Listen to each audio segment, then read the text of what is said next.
Hey everyone, welcome back to another episode of Dinero Twins, where we discuss all things business and money.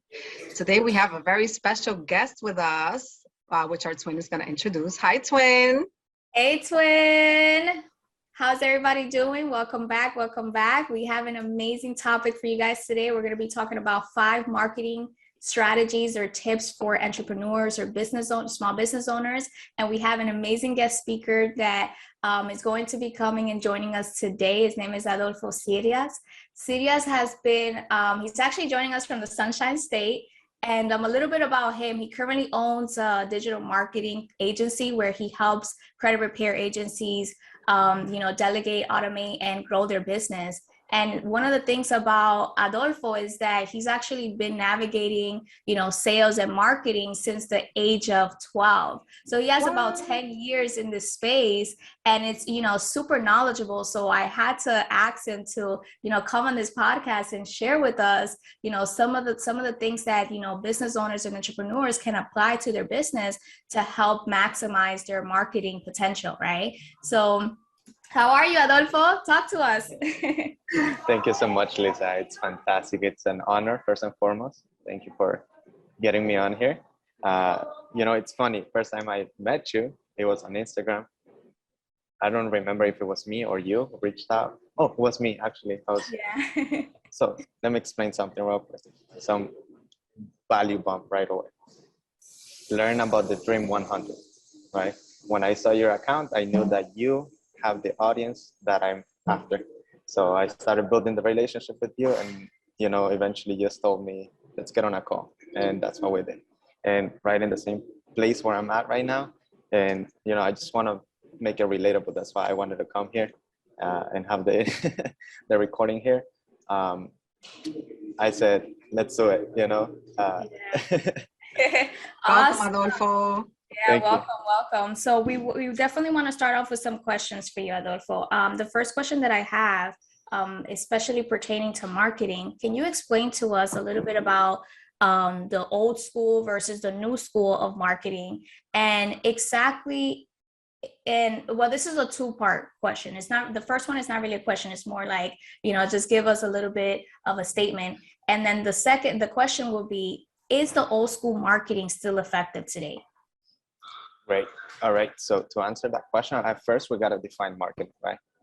Marketing is the act of generating attention for the sake of creating a conversion, right? Most people think of marketing and they think of giving business cards and stuff like that. For me, it's futile. It's a waste of time, money, energy, and resources, honestly. At least that's my point of view after seeing different strategies, right? So once you understand the marketing, then the way I see it is that all tactics, old school marketing, business cards, flyers, billboards, right? Which are pretty expensive if you put it in perspective when you start seeing the KPIs, right? The key performance indicators of those. Those are not good, at least in my opinion. Mm-hmm. Now, when it comes to the new tactics that have been available since the age of computers, 1999 to 2022 today. It's only been 20 years, right? I was born in 2000. So imagine, right? And I came to learn most of the things that I know today, I came to learn them in the past 2 years, like Facebook advertising and the things that you can do with it, right? When you scale it, the things that you can do with YouTube ads, not so much Google ads. Google owns YouTube, as we know, but the power of YouTube itself, right? So when you understand the principles, that's another thing, right? The principles remain the same, right? What you will be able to do on a billboard on I-95 in Miami, right? Just putting your face of life insurance or anything else, or credit repair, right? For that matter. What you will be able to do there, now you can do it on Facebook, where people are scrolling and spending, between, there's research that says that people spend between 2 to 5 hours daily on their phones, right? So it's much, much powerful, in my opinion. Awesome. Agreed. Yes. So, and I know that I'm gonna let also Twin share something, but one of the things that about that is that I just love the way that the world has adapted. And I feel like, you know, in the last 2 years, many people had no other, you know, option but to adapt, right? Because we just kind of accelerated more into that digital space. And now it's like, you know, we see that digital marketing is a necessity for your business, right? So, and I'm glad that, you know, you're here to share some of that, you know, what are the old school versus the new school tactics. So thank you for that. Yeah, absolutely. Yes. Oh, go ahead, Adolfo. Sorry. Well, just to add on to what I was saying, you know, and what you said about the pandemic, it really pushed a lot of people to really get on board with the power that they have at their hands, right? It's more than just Zoom being able to navigate, right? It's more than just being able to work from home, right? Mm-hmm. Restaurants transform, right? In the bakery, right where I'm at right now, you know, if they wanted to do just go offline, they're able to do it with Uber, Grubhub, and all these other platforms that have become marketplaces for them, right? And so that same thing happened with the financial industry, fintech, right? Fintech exploded during the pandemic. I'm able to invest from my phone, right? And so a lot of people realized that, came to a realization during the pandemic that they can do it from their phone, from their homes, and um, they found leverage with credit. Some people that were really skeptical, at least this, I'm sharing from what I see with my clients and prospects, um, they were super fearful, right? Mainly in the Hispanic community. Yeah. They became much more educated about credit. Some people who had their business online or offline, doing all the old marketing tactics, now they're shifting and using influencer marketing, right? And much more, really. Amazing. It's an amazing transformation. I think it's making the job of the business owner not easier, but a little more precise, right? Like you can precisely target who it is you're trying to get your product and your service out to. So that leads to my question, which is how do you identify your target audience when it comes to someone running a small business? Yeah, absolutely. So, you know, the way, as you guys said at the beginning, I've been doing some sort of sales since the age of 12. And the way I saw it back in Nicaragua, my mom has in the marketplace. We call them the mercado. That's where my mom had a place, and she used to sell clothing.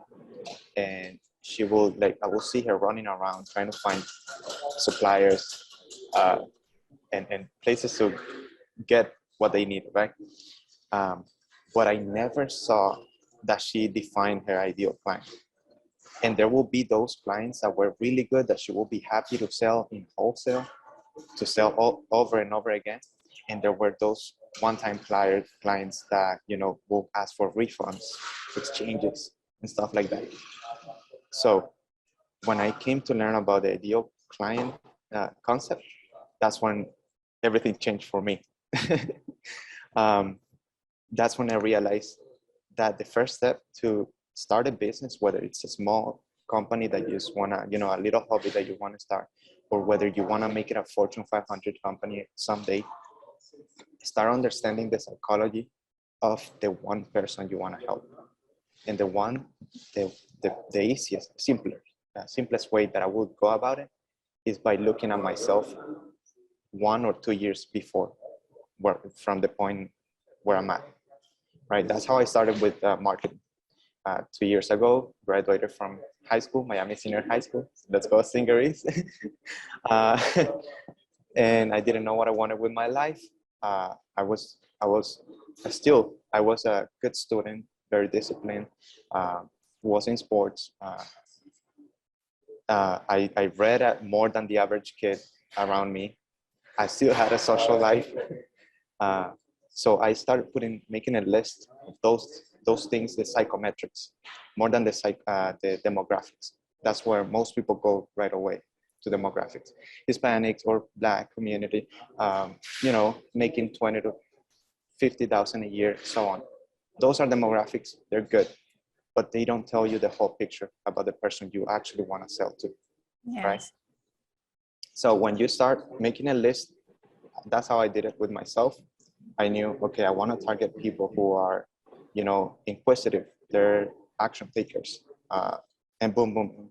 And that's how sometimes I go on Instagram, Facebook. I check out their social media, and then I'm able to read their personality, even tell, more than sometimes they will be able to tell me on the phone. And they're mind blown when they see that I know more about them than they know about themselves, right? That's what makes a great marketer. That's amazing that you said that, is Well, understanding the psychology of the group you're trying to target, right? yeah. And, just to add on to that, the thing is that every individual is a marketer. Every human being is a salesperson as well. Right. We're all selling ideas, we're selling products, we're selling ourselves at some point. When I was applying for the Miami-Dade Honors College after graduating, I realized, well, I have to sell myself. I will dress properly, I will smell good, and that's how we get hired, how we get promotions, how we get anything, really. So it's a mindset shift. Yeah, totally. Very important that you said that. Go ahead, Twin. Absolutely.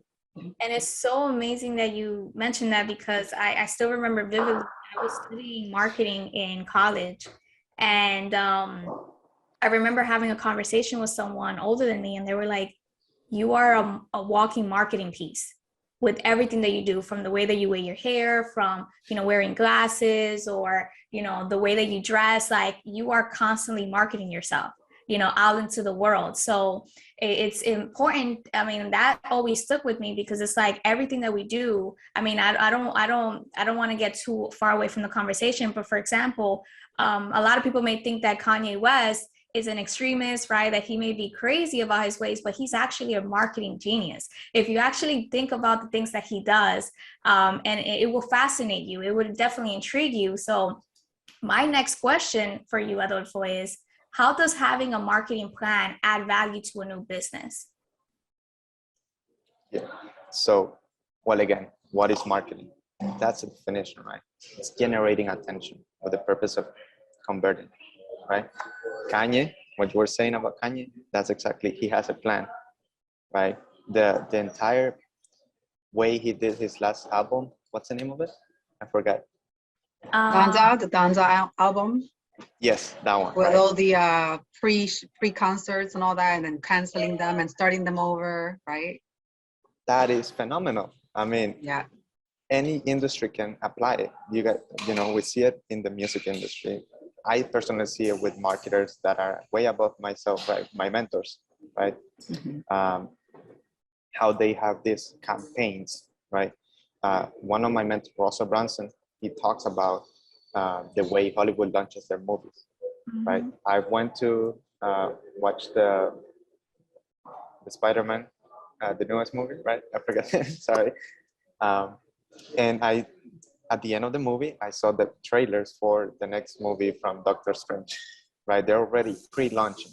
So the pre-launch is just as important, sometimes even more important than the entire thing. Yeah. And that's part of the plan as a whole.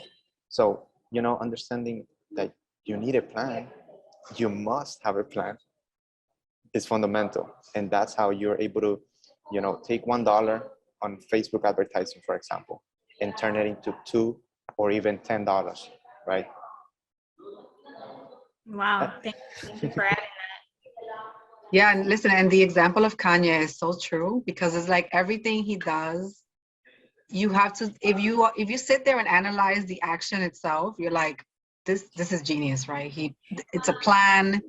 He's got that brain. He understands people's psychology, right? And how they love him as a public figure, and love everything he puts his hands on is like Well, I'll tell you, gold, right?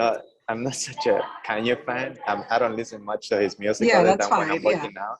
But it came to my attention, and things that are great marketing, they come to your attention sooner or later. And that's where, let me bring this real quick, right? Marketing like I said, it's everything. And you got to understand that when you're doing things like the podcast or launching a movie, you got to let people catch up with you. It can take 1 year, 10 years, 20 years for people to actually realize that you did this, right? It takes some time. So some people get frustrated for not seeing results with their marketing efforts right away. So, maybe, I don't know, maybe next year or 10 years from now, we go back to Kanye's example. Yeah. yeah.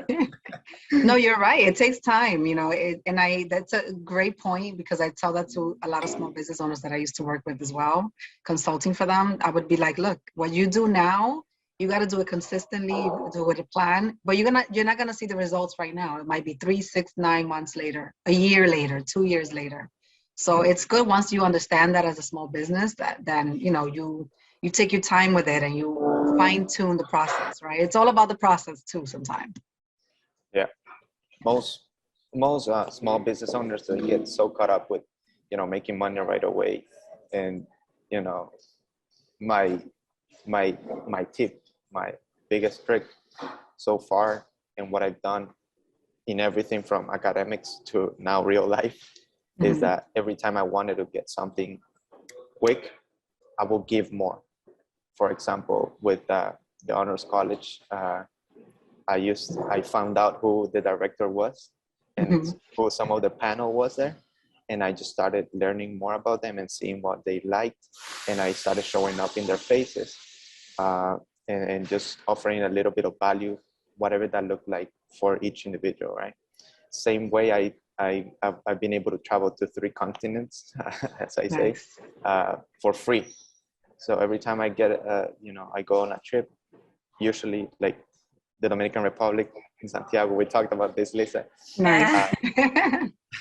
That trip was a mission that everything was paid for by the organization, because I offered them to do some, consulting and help them out with their marketing and get other people to sign up. So I gave them something in exchange of what I wanted, right? So small business owners, don't get so caught up with the money. If you want to make more money, help more people. Choose your 10 people. Choose 10 people in your circle who have money to give you first and foremost, right? Who's got my money? Grant Cardone says that. Yes. And then go and tell them, hey, how can I serve you? Taking your price up at a certain level also minimizes or improves the quality of your customer, right? Sounds not the greatest, but you know what I mean? Like you're gonna improve the quality of the person that's investing the money, because now they're really gonna be focused on learning that skill or learning the product, right? Fulfilling the requirements that you set as a business owner when it comes to like what you need to do to get you to be successful. I feel like when you price things too low, people don't really take it as serious. So it really does take away from that line of, the customer base that might not be the best customer for you. So just wanted to throw that out there. It's a psychographics. Yeah. It's different from, for example, someone living 10 years ago, Wynwood was a bad area here in Miami. Today, it's, entrepreneurs are living there. Where you want I remember. Yeah. And there's people who know, those that were living there 10 years ago, most of them moved, minority groups. Now, some of them moved, others stayed and improved their standard of lives. And so when I hear of things like that, I'm like, people can change. Yeah, absolutely. And they value things more. Absolutely. That's just an interesting perspective, because I always say, like, yesterday's price is not today's price. And you're not charging more just for the hell of it. You're doing it because you know your worth, and your value increases the more you give. And I feel like people are going to pay that because they know what you bring to the table.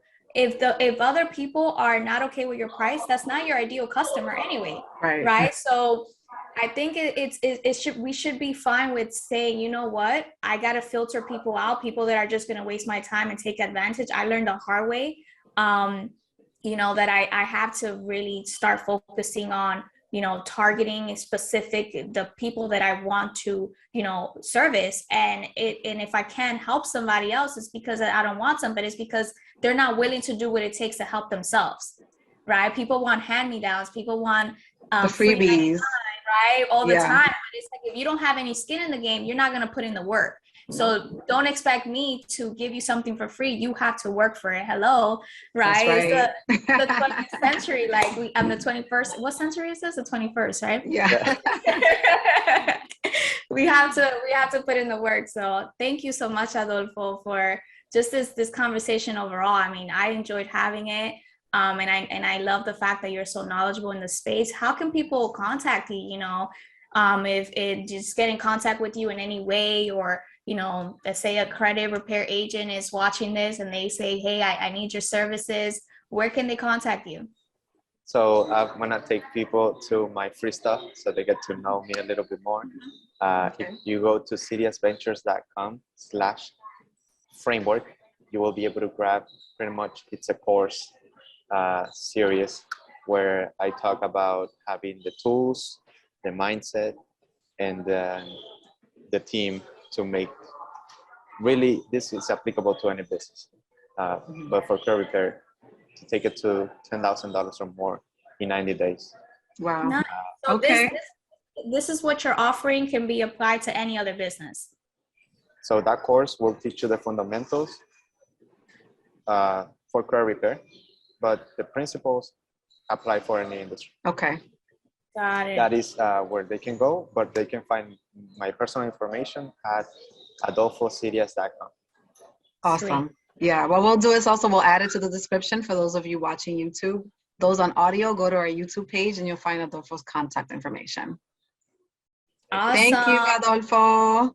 Thank you so much. It's a pleasure. I gotta say thank you for inviting me. Absolutely. If you guys are watching this, I hope you guys got away with a lot of value. As you can see, so many great things that you can start applying to your business right away. Invest the money because it pays tenfold. And don't forget to subscribe, right? We have a really big lineup coming up. It is, a lot of heat, as I like to say, coming up in the next couple episodes. So please subscribe and don't forget to share this with someone else. Thank you. Thank you, guys. Until next time. Till next time. Adios. We hope you found great value in the content shared. Make sure to tune in again every Wednesday and to also share our podcast link with anyone who can benefit from the information. Till next time, adios.